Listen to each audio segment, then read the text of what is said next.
Talking about Psalms 71 through 75, which, as always, in the Psalms, explore timeless, epic issues of the relationship between God and his people. So in 71, the psalmist, most likely David, is most consider that he was elderly at this time, and he's looking back on his life and reflecting on how faithful that God has been, how much that he has seen him through, and how important that it is to always be praising the Lord.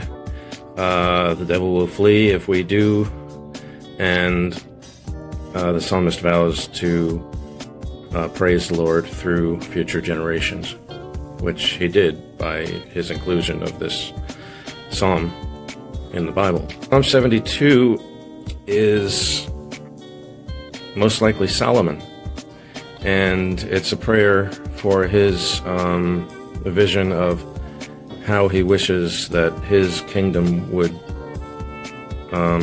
proceed and be perceived in posterity, and also in exploring issues of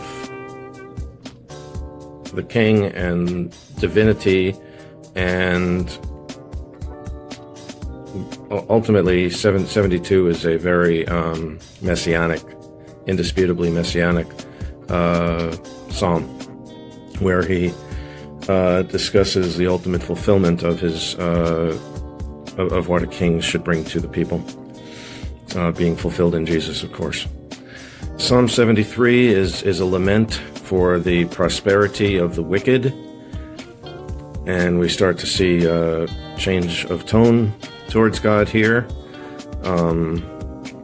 and it does include, though, that the psalmist thanks God for all the miraculous things that he has done in the past, and a recognition that the prosperity of the wicked is only temporary. I would also say that it's interesting when he brings up Leviathan and how God obliterated Leviathan and the people got to eat the meat, which I don't know if that was tasty or not. What are you having for lunch today? I'm going to have some broiled Leviathan or something. I don't know. Anyway, now between 73 and 74, something truly pivotal happens, and that's the destruction of the temple in Israel and the suffering of the people. And there's a great deal of lamenting of, God, why have you brought this upon us, and so forth. It calls upon the people to unite in support and in praise and in love of God as the only hope from the situation in which they find themselves. And then in Psalm 75, there is a recalibration to recognizing that God is faithful, sovereign control, and inevitability of his justice, encouraging believers to trust in his timing and in his fairness. You know, the truth of the matter is we don't have any choice. I mean, we have free choice, but if we choose to go against God, then that's not going to end well. So a wise people will praise the Lord, be in fear of the Lord, show love to the Lord, feel love for the Lord, because everything in our lives, including ourselves, belongs to him. And while we do have free will, it's only to give us the opportunity to not be forced to worship the Lord. But doing otherwise never seems to end very well. So there are some epic themes here, and it's good to revisit them. And here is a multimedia presentation which will bring all of this home. And I hope you enjoy that too. Psalms 71, 75 encompass a rich tapestry of themes ranging from personal pleas for protection to communal laments over national crisis. Each psalm offers unique insights into the human experience of faith, the nature of God's justice, and the power of praise. Psalm 71, a prayer for lifelong faithfulness. Psalm 71 is a personal prayer for God's protection and support throughout one's life.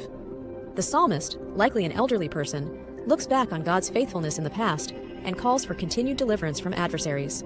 There is a strong emphasis on trust, with repeated declarations of hope and praise. The psalmist vows to proclaim God's mighty acts to future generations, highlighting the importance of lifelong devotion and witness. Psalm 72, a royal vision of justice and prosperity. Attributed to Solomon, Psalm 72 is a royal psalm that prays for the king's reign to be characterized by justice, righteousness, and prosperity. It envisions an ideal ruler who defends the poor and needy, ensuring peace and flourishing for the nation. This psalm not only reflects hopes for Solomon's reign, but also looks forward to the ultimate fulfillment in the Messiah's perfect and eternal rule. It underscores the aspiration for leaders who embody divine justice and compassion. Psalm 73. Wrestling with the prosperity of the wicked. Psalm 73 tackles the age-old problem of the prosperity of the wicked. The psalmist initially struggles with envy and doubt, observing that the wicked seem to thrive while the righteous suffer. This internal conflict is resolved when the psalmist enters the sanctuary of God and gains a divine perspective. The realization that the wicked's success is temporary and that true security is found in God brings peace. The psalm concludes with a reaffirmation of trust in God's justice and goodness, teaching the importance of maintaining faith despite life's apparent injustices. Psalm 74, a communal lament in crisis. In stark contrast to the other psalms in this section, Psalm 74 is a communal lament over the destruction of the temple and the suffering of the people. It cries out to God, questioning why he has allowed such devastation and pleading for his intervention. The psalmist recalls God's past deeds of salvation and creation, appealing to his covenant faithfulness. This lament emphasizes the importance of communal solidarity in times of crisis and the hope for divine restoration. Psalm 75, a declaration of God's righteous judgment. Psalm 75 is a declaration of God's righteous judgment and a reminder that he is the ultimate arbiter of justice. The psalmist expresses confidence that God will judge the wicked and uphold the righteous. It portrays God as sovereign, holding the power to exalt or bring down individuals and nations. The takeaway is a reassurance of God's sovereign control and the inevitability of his justice, encouraging believers to trust in his timing and fairness. The journey through Psalm 75 takes readers from personal petitions for lifelong faithfulness to reflections on divine justice and communal cries for help. Each psalm provides valuable lessons about trust, justice, and the power of faith, with Psalm 74 standing out for its somber tone of lament